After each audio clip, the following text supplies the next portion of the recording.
Hey guys, welcome back to Sockets and Sideburns. Just a fairly quick and basic video today. The Clio has sat for about a month in the garage and the battery needs a charge and recondition as well. Now, if I'm not much mistaken, this job is the same on all of the Clio 2s, even the more fancier versions. Now, this job can be accomplished with just a normal socket set and combi spanner set, although you will need an 8mm combi spanner and a 250mm extension, which isn't always included with all sets. If this is your first time changing a car battery or you're not totally clued up on the hazards involved, then please go away and watch a video on car battery safety or read up on it. At the very least, gloves and glasses, double G's for everyone. No conductive items on the hands, rings, watches, bracelets, anything like that, all off. And be very careful not to short the battery post together with either your tools or anything conductive. Also, after reconnecting the battery, you'll need to input the radio code to unlock the radio, so don't forget to check out the radio code video I've made for these Clio 2s. In fact, it's best to check that out first, as it's much easier to find the code before you disconnect the battery rather than after. Right, let's get to it. Right, first things first. Pop the bonnet.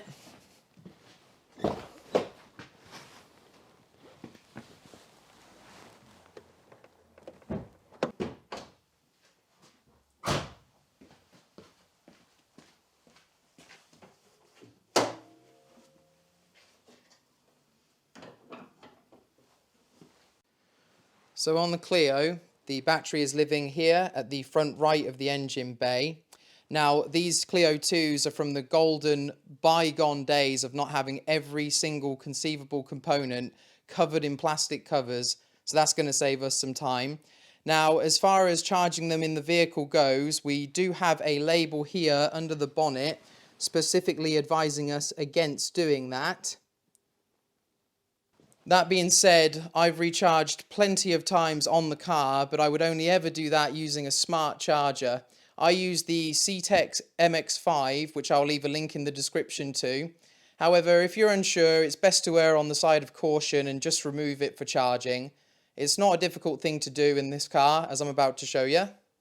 I'm actually going to be taking this one out to do a full recharge and run the recondition program on the CTEK, which I do once a year. I don't like to run the recondition program with the battery in the car due to the higher voltages involved.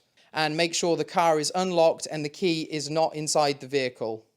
Right, first up is to remove the battery negative cable. Always remove the negative cable first. To do that, we're just going to slacken off this 8mm bolt here.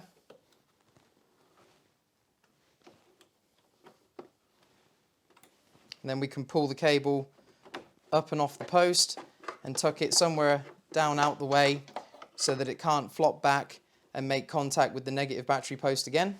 Same again with the positive cable. Pull up this red plastic cover to reveal it and then slack off this bolt, 8mm again.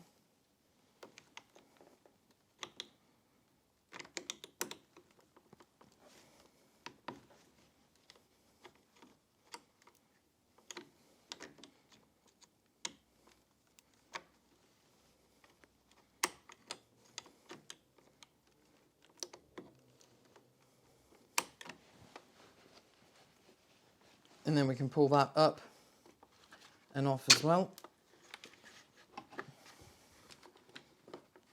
You can't really move this one out the way. It's fine if it just rests there. Now the last thing holding the battery in is the hold down. On this car, it's a hold down clamp on the right side of the battery. The bolt is a 13mm or a T40. Now personally, if I'm given a fastener with an option, I'm always going to use the female socket. Less risks that way. And you're going to need an extension to get down on it as well. This is a 250mm. Okay, so like I said, 13mm.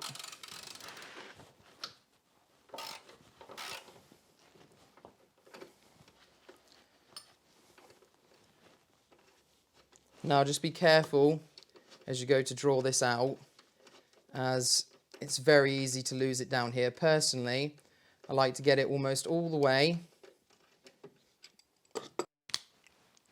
And then what I like to do is get a magnetic pickup tool, and if it's slacked off enough, which it's not yet, Go a little bit more.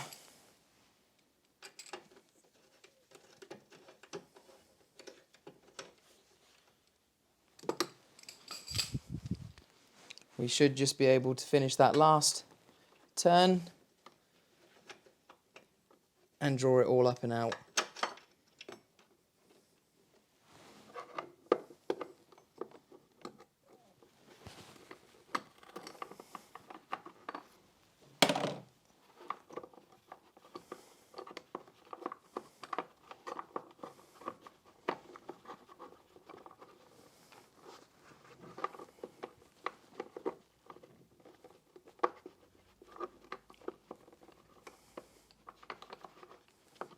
There we go. They don't make it easy on us. Okay, now we can pull the battery out. However, we can't just pull it straight up as obviously the positive cable is in the way. However, they have just left us a lovely big void space here, so we can just draw it over. Also on R1, we have a breather hose fitted here. Now, this was fitted to the original battery as well, so it must have been Renault who put it in. It's not really necessary as this battery's in the bay, so it's well ventilated, but it's there, so I use it. It just pulls out of the vent on the side of the battery, like that.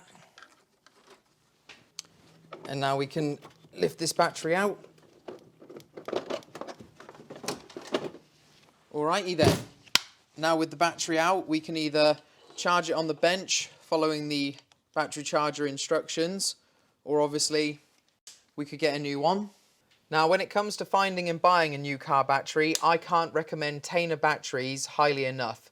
They are who I use for all my vehicle battery needs, main reason being the price. I find them to be way cheaper than the main alternatives. They've got all the big name brands, Bosch like what I've got here, as well as Varta, which are my personal go-tos, and budget options as well. And with a 5-star rating on Trustpilot and next day delivery on most items, if you order before 6:45 PM, you can't go wrong. Now, as if their prices weren't already low enough, they've also given me a promo code for you guys. So if you input Sideburns5 at checkout, you'll get an extra 5% off on all car batteries. Now, just bear in mind, this promo code might change in the future, so just check in the description for any updates, and I'll also leave a link to Thankyou's website there as well. As for finding the correct battery for your vehicle, Thankyou have a number plate vehicle lookup which should steer you right. Now, if you're still struggling to find the right battery, I find the best way is to look for some sort of code on the old battery. On this one, there is a European type number, ETN. We can type this into the search box on Thankyou's website or Google, and from that you can deduce a UK battery code that will then enable you to look for a possibly higher capacity battery than the original one, like this Bosch here is. Now, when I bought this Bosch S5, I simply found out that this was an 063 battery and then found the best amp hour rating one available. Now, before fitting either your new battery or refitting an old one after charging it up, it pays to do a little housekeeping.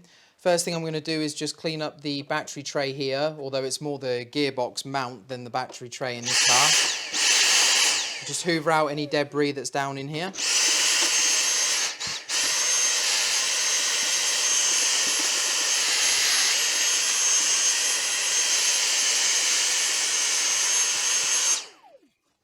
And then we'll give the connections both on the car and on the battery a clean down, just to remove any corrosion and ensure we're getting a good contact.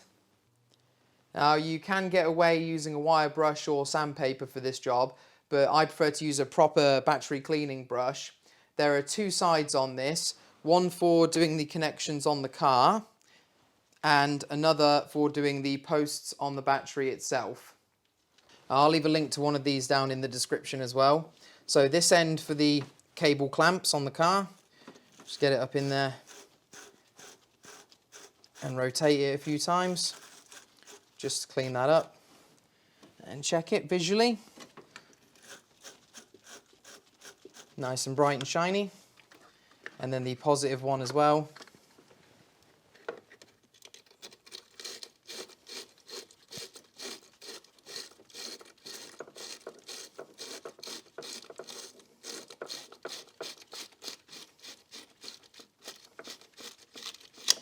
And again, visually confirm that it all looks good.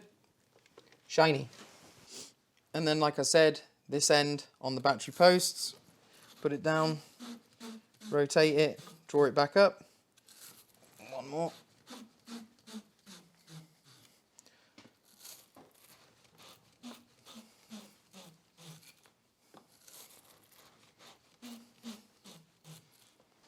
Okay, we'll lower either our new battery or old recharged battery in.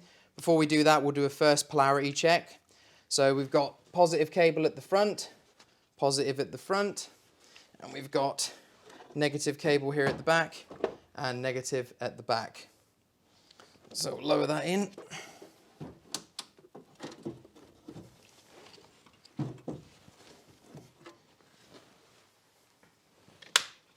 Now, if your new battery came with caps to protect the posts, just keep those on for as long as possible until you put each cable on, just for added safety. Okay, so I've got this vent hose to refit. Now, if you have a vent hose too, refit it and then have this other vent hole over here blocked. The plugs for these usually come on the positive covers for the battery posts. If you don't have a hose, then don't worry. You just need to make sure that at least one of these vent holes is open. All right, now we need to position our battery.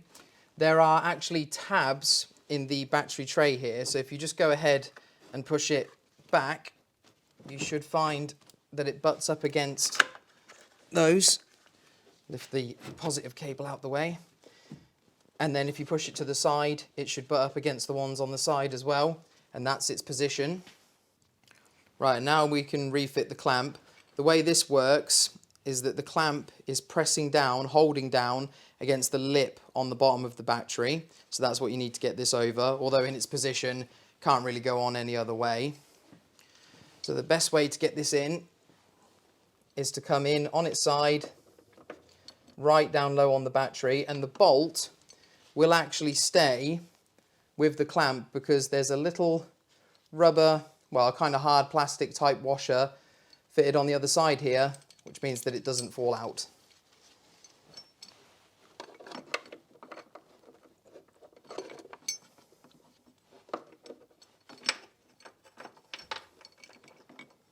If we just get it in the general location, and then we can refit it.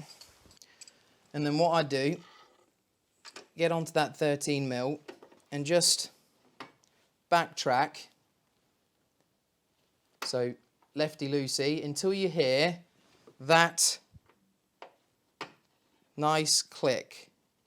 So you know you're not cross-threading and you're just in the right place. And then start running that down just by hand. And just ensure that it has gone nicely against that lip and it's holding the battery down.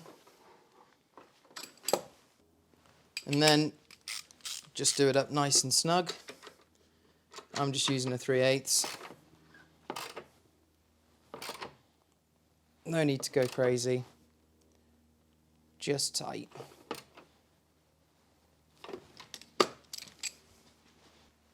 And then give your battery a good tug in every direction. Make sure it's going nowhere. Now refit the positive cable. Last polarity check. Might seem a bit much, but you do not want to get these the wrong way round. So positive cable. Put that on. Sure you get it all the way down as far as it will go on the post.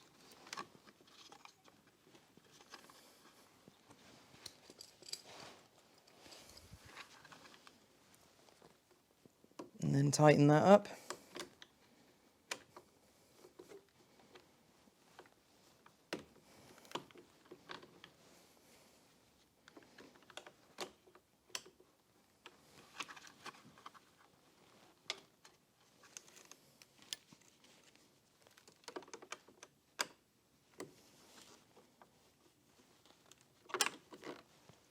The access to this one is not the best. What I'm doing is using the spanner the other way around like that to offset me from this cable on top. Then you can get a good grip on that.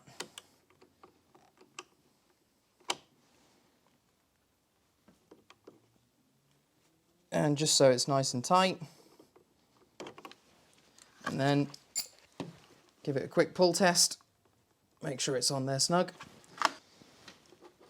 And then same deal for the negative cable. All the way down. And tighten up.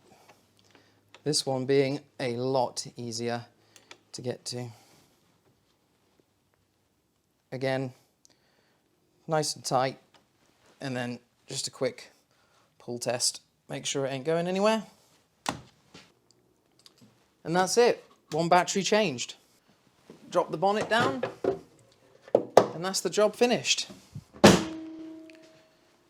Okay guys, if you've enjoyed this video or it's helped you out at all, please hit the like button. If you'd like to see more content from the channel in the future, then don't forget to subscribe, and you can find me over on Instagram at SocketsAndSideburns. Thanks for watching guys, I'll see you in the next video.